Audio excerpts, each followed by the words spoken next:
Recuerdo vivamente aquel día que transformó mi existencia de una forma que jamás podría haber anticipado. No hubo señales en el cielo ni un estruendo celestial que presagiara lo que ocurriría. Era un día como cualquier otro, y yo, un humilde agricultor, trabajaba en el campo con mis bueyes, sumido en la rutina tranquila de mi vida. Mi mundo estaba lejos de las intrigas del reino o de las batallas que sacudían nuestra nación.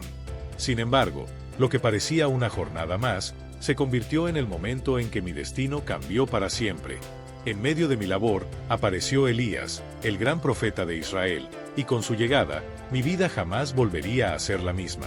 Había oído hablar de él, de cómo había enfrentado a los profetas de Baal y de los milagros que Jehová realizaba a través de su vida.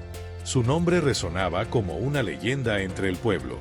Pero nunca, ni en mis sueños más audaces, imaginé que lo encontraría cara a cara, y menos que su propósito incluiría un llamado para mí. Sin pronunciar palabra, Elías lanzó su manto sobre mí. Para cualquiera, aquello podría parecer un simple gesto, pero para mí, fue una señal inequívoca de algo mucho más grande. Ese manto no era un objeto común, representaba la autoridad divina, el poder y la conexión directa con Jehová. En ese instante, comprendí que Elías no solo me reconocía, sino que me invitaba a tomar su lugar, a ser su sucesor. Sin vacilar, dejé atrás todo lo que conocía. Solté las riendas de los bueyes, rompí el arado y lo ofrecí como sacrificio a Jehová. Ese acto simbolizaba el fin de mi antigua vida. Sabía que lo que venía no sería sencillo. No se trataba de buscar comodidad o gloria personal, sino de obedecer el llamado de Dios con todo mi ser. Aunque mi familia intentó comprender mi decisión, esta era una travesía que debía emprender solo. Reconocía que Jehová había abierto una puerta ante mí, y debía cruzarla sin mirar atrás. Desde ese día, comencé a seguir a Elías, no como un simple aprendiz, sino con el fervor de alguien que anhela descubrir el propósito divino para su vida. A su lado, aprendí el valor de la paciencia y del silencio. Observaba cada acción de Elías, cómo oraba, cómo dialogaba con Jehová, cómo soportaba el peso de su ministerio. Aunque crecía en conocimiento, mi corazón seguía plagado de dudas. ¿Sería yo capaz de asumir tan grande responsabilidad? ¿Podría, algún día, estar a la altura de un hombre tan imponente como Elías? Pero sabía que aún faltaba una prueba crucial antes de que pudiera tomar el manto de liderazgo que él llevaba. Elías, aquel que me había llamado, estaba por partir. Jehová lo llevaría al cielo, y con su ausencia, el peso del destino de Israel caería sobre mis hombros. No podía imaginar cómo sería ese momento, pero confiaba en que el Dios que me llamó sería el mismo que me guiaría. Cada paso que daba junto a Elías me acercaba más al plan que Jehová tenía para mi vida. Estaba por presenciar un evento que cambiaría todo, no solo para mí, sino para el pueblo entero. Con el pasar de los días, mi vínculo con Elías se hacía más fuerte. Sentía que algo trascendental estaba por ocurrir, aunque no lograba precisar qué sería. Un día, mientras caminábamos, Elías me dirigió unas palabras que quedaron grabadas en mi corazón: Jehová me llevará hoy. No era un viaje común ni una despedida ordinaria. Él sabía que su tiempo en la tierra estaba llegando a su fin, y yo, que el momento más crucial de mi vida estaba a punto de comenzar. Visitamos Betel, luego Jericó, y finalmente llegamos al río Jordán. En cada parada, otros profetas se acercaban para advertirme: ¿sabes que Jehová va a quitar hoy a tu maestro de sobre ti? Mi respuesta siempre era firme: sí, lo sé. Callad. Mi determinación era absoluta. Algo en mi interior me empujaba a seguir hasta el último instante, a no apartarme de Elías hasta que su misión llegara a su fin. Cuando llegamos al Jordán, Elías hizo algo asombroso. Tomó su manto, lo enrolló y golpeó las aguas del río.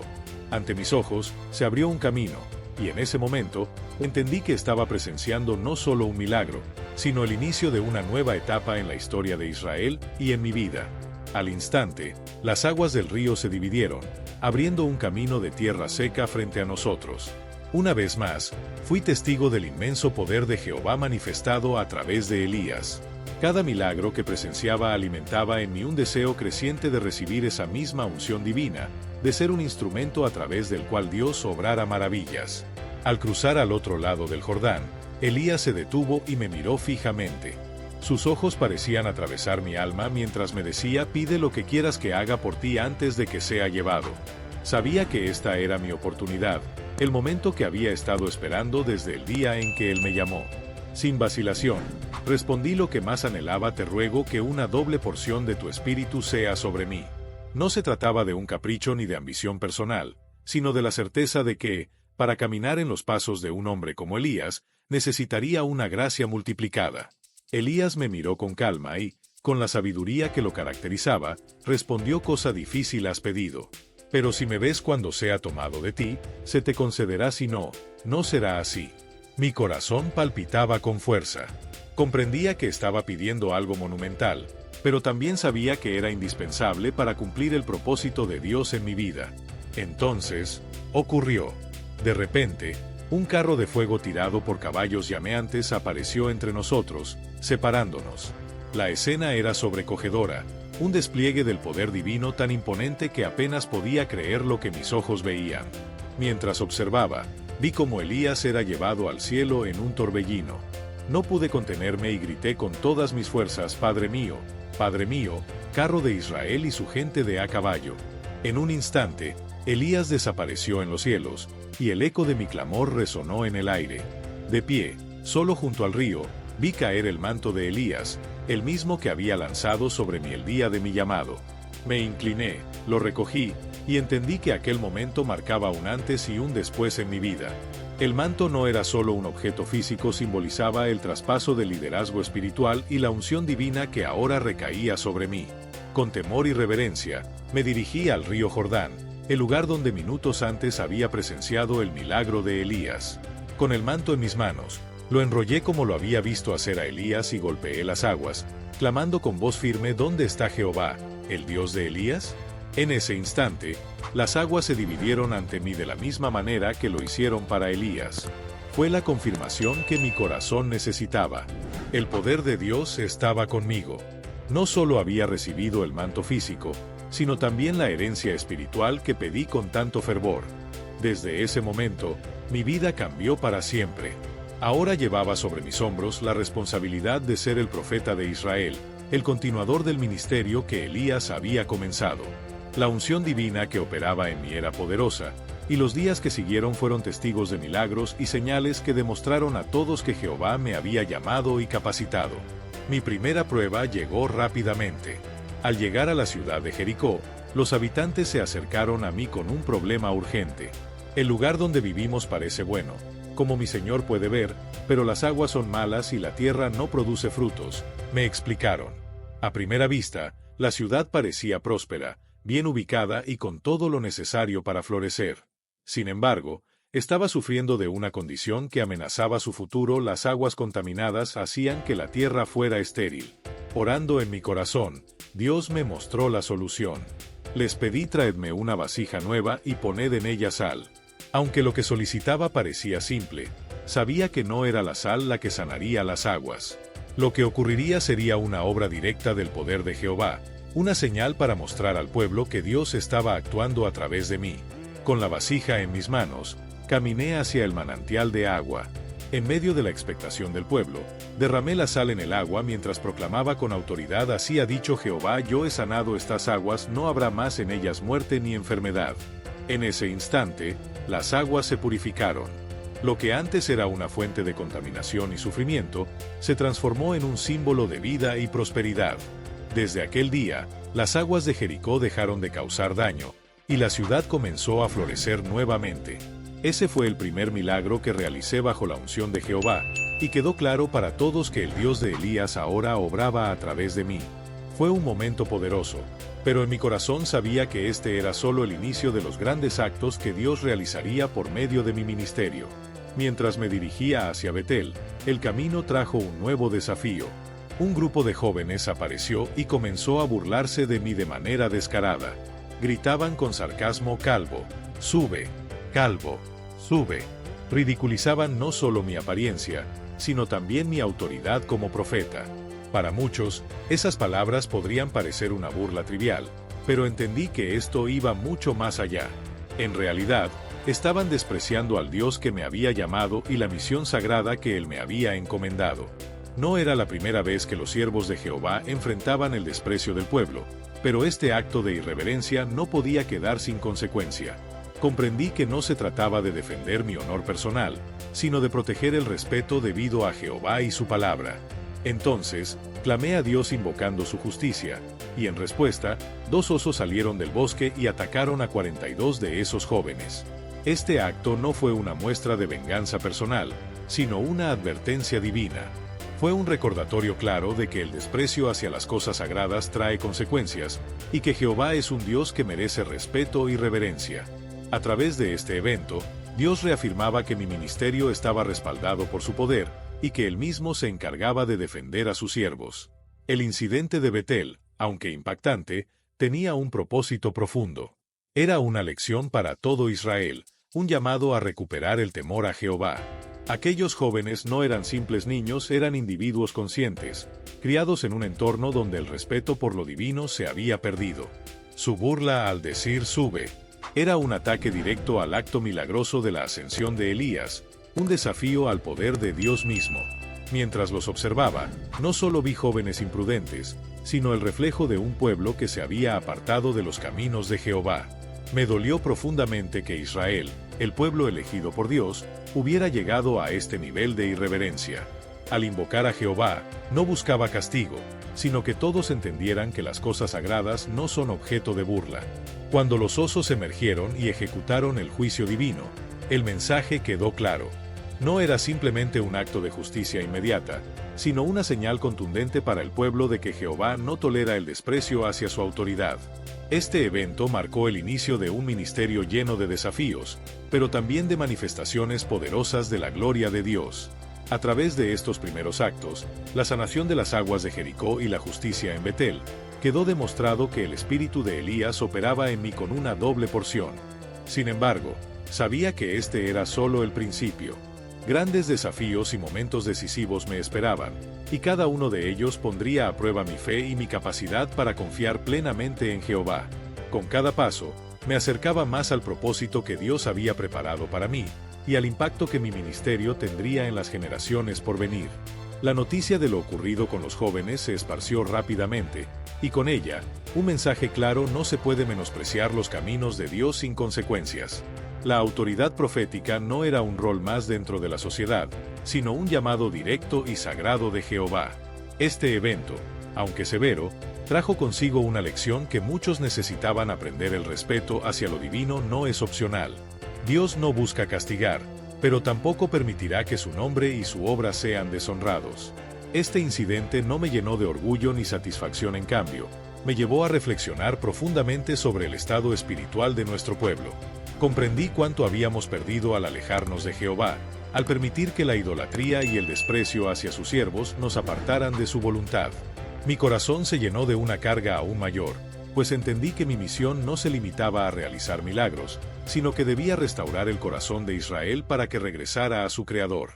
La verdadera batalla no era contra ejércitos extranjeros ni contra las adversidades materiales, sino contra la dureza de corazón que había invadido a nuestro pueblo. Cada paso que daba me enfrentaba a nuevos desafíos, y en cada uno de ellos, Dios me enseñaba valiosas lecciones. Sin embargo, siempre permanecía en mi mente la necesidad de que Israel reconociera quién era el verdadero Dios, comprendiendo que lo sagrado no debía tomarse a la ligera. Jehová estaba preparando mi corazón para pruebas aún mayores. Sabía que pronto enfrentaría retos que irían más allá de burlas o actos individuales, desafíos que pondrían en juego el destino de la nación entera. Fue entonces cuando llegó uno de esos momentos cruciales: la guerra contra Moab. Tras la muerte del rey Acab, Mesa, el rey de Moab, se rebeló y dejó de pagar el tributo que anteriormente enriquecía al reino de Israel. Esto representaba una amenaza para la estabilidad del reino, por lo que el rey Joram de Israel formó una alianza con Josafat, el rey de Judá, y el rey de Edom. Juntos se prepararon para enfrentar a Moab. Sin embargo, al atravesar el desierto de Edom, se encontraron con un problema inesperado: no había agua. El ejército entero, junto con los animales, estaba al borde del colapso por la falta de agua. La desesperación invadió a los 3 reyes, quienes comprendieron que necesitaban una intervención divina. Fue Josafat, el rey de Judá, quien preguntó si había un profeta de Jehová al que pudieran consultar.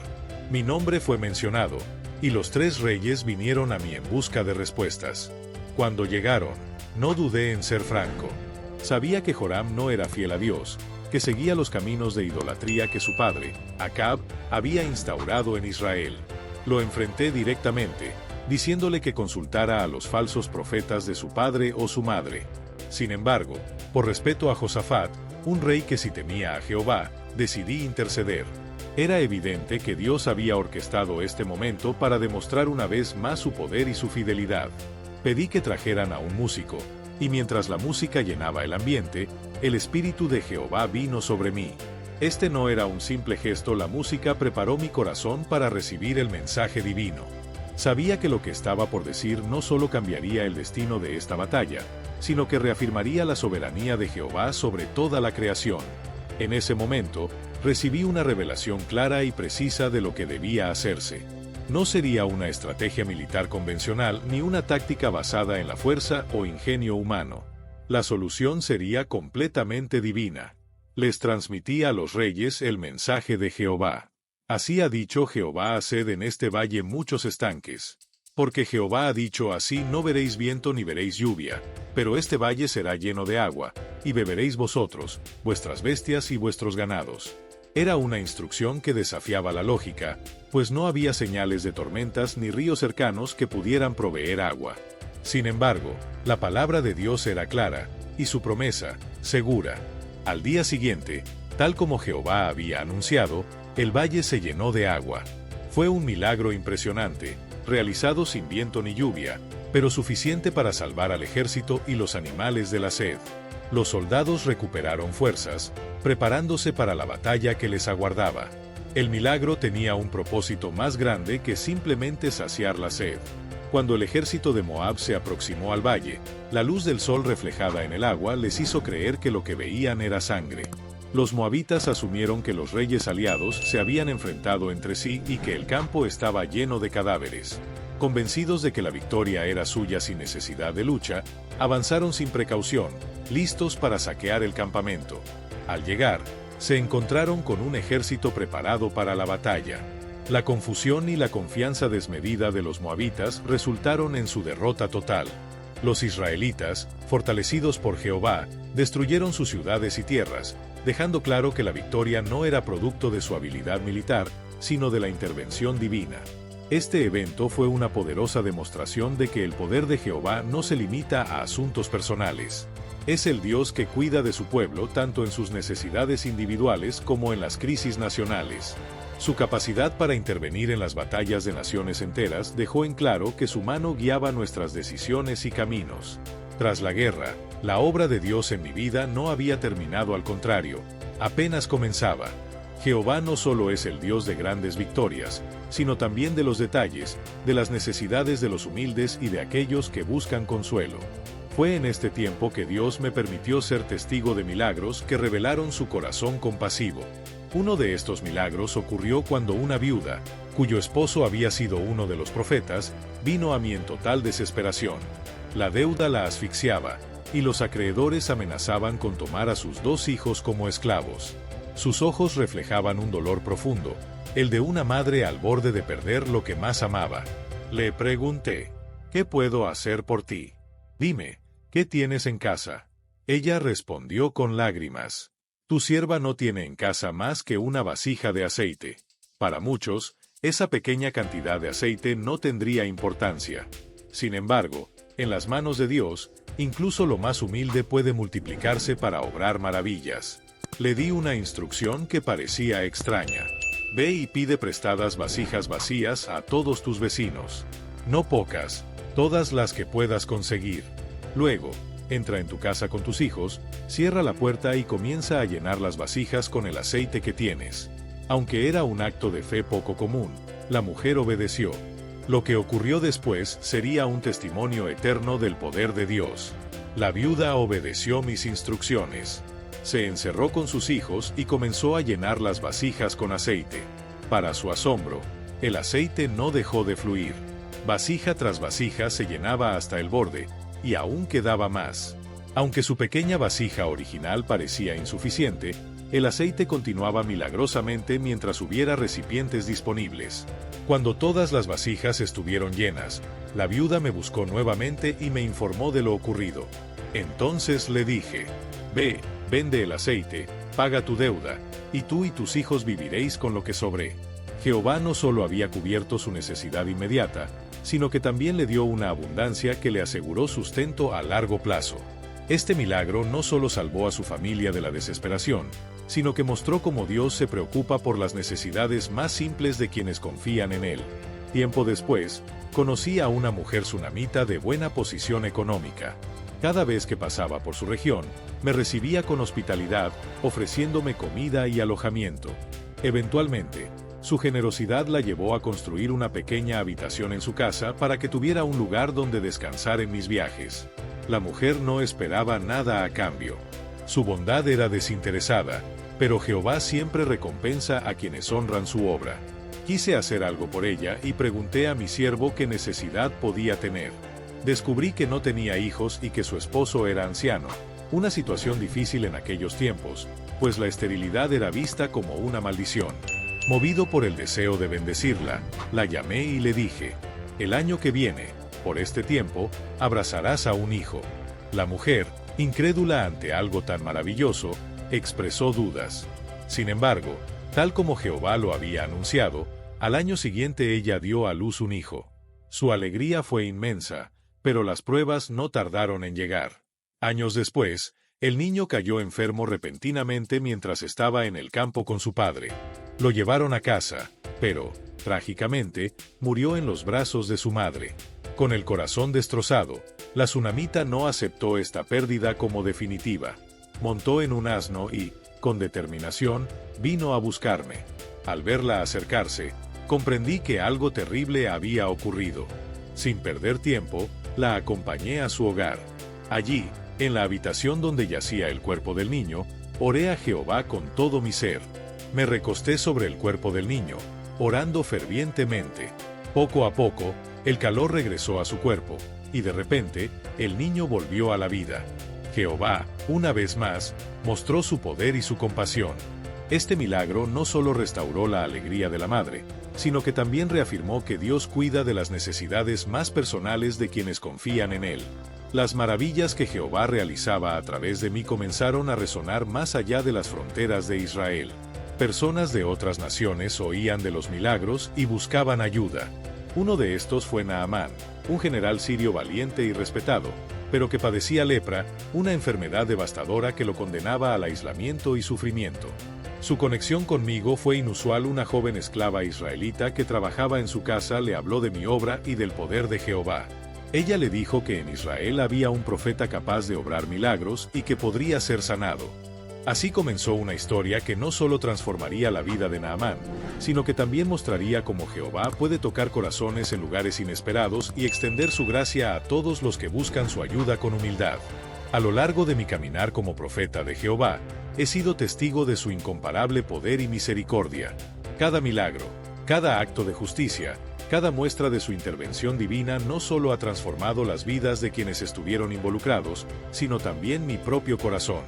Mi ministerio, aunque marcado por desafíos y pruebas, me ha enseñado que Dios no solo es un Dios de grandes victorias en la guerra, sino también un Padre cercano que se preocupa por las necesidades más simples y personales de su pueblo. Cuando pienso en la viuda y su pequeño frasco de aceite, recuerdo cómo Jehová puede multiplicar lo poco que tenemos y convertirlo en abundancia. Esa escena, con las vasijas llenas y el corazón de una madre restaurado, me recuerda que nunca estamos solos, que incluso en nuestros momentos más desesperados, Él está dispuesto a actuar a nuestro favor. Y luego está la historia de la sunamita. Su generosidad desinteresada me mostró que un corazón que honra a Dios siempre será recompensado. Pero más allá de su bendición inicial, su fe frente a la muerte de su hijo me enseñó que, incluso cuando todo parece perdido, hay esperanza en el Señor. Su determinación al buscarme no era solo una muestra de su confianza en mí como profeta, sino una declaración de su fe en el Dios que da vida incluso en medio de la muerte. Ese milagro no fue solo para ella, fue una lección para todos nosotros. Jehová es el Dios de lo imposible. Naamán, un extranjero, me mostró otro aspecto del carácter de Dios. Su sanación fue un recordatorio de que el amor de Jehová no se limita a Israel, sino que su gracia puede alcanzar a cualquiera que venga a él con humildad. Naamán llegó lleno de orgullo, pero fue transformado no solo en cuerpo, sino también en espíritu.